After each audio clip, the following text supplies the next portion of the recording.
প্রভাবের সঙ্গে গেছে। এখন আমরা যদি সবাই একজোট হয়ে কাজ করি, যেমন কি আজকে প্রকাশ করবো ওয়াহিদিন একরাম যে সংগঠন হলো, এই সংগঠনের মাধ্যমে যদি আমরা কাজ করি, মিলেমিশে যদি কাজ করি, আমাদের শক্তি এমন হবে যে ইনশাআল্লাহ কিশোরগঞ্জ শহরে কোনো বাসের মাথা ধরা দিয়ে উঠতে পারবে না।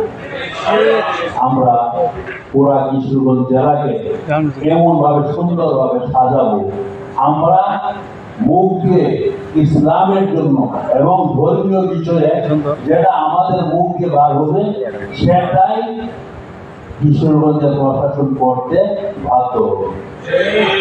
আমাদের অবস্থান তখনই হবে যখন আমাদের মধ্যে ভ্রাতৃত্ব হবে, মহাব্বত হবে, একে অপরের সঙ্গে ভালোবাসা আসবে, কারো উৎসাহনা করবো না।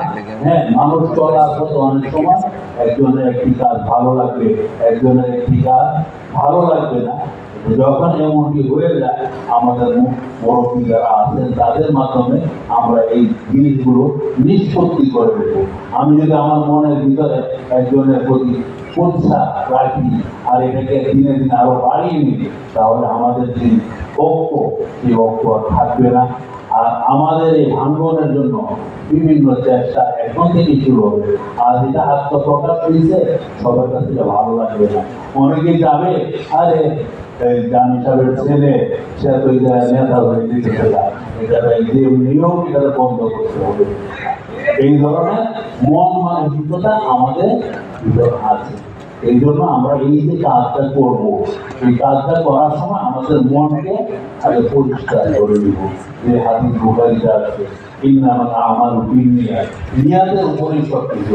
আমাদের নিয়ম যদি পরিশুদ্ধ করে আমরা কাজ করে আল্লাহ পক্ষ থেকে সাহায্য আসবে এবং আমাদের এই কাজটি আরো দ্রুত গতিতে সামনে অগ্রসর হবে।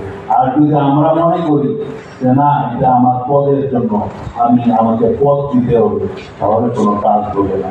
আল্লাহ রাব্বুল আলামিন সবাইকে কবুল করুন। আমি কথা লম্বা করতে কারণ আসরের সময় হয়েছে।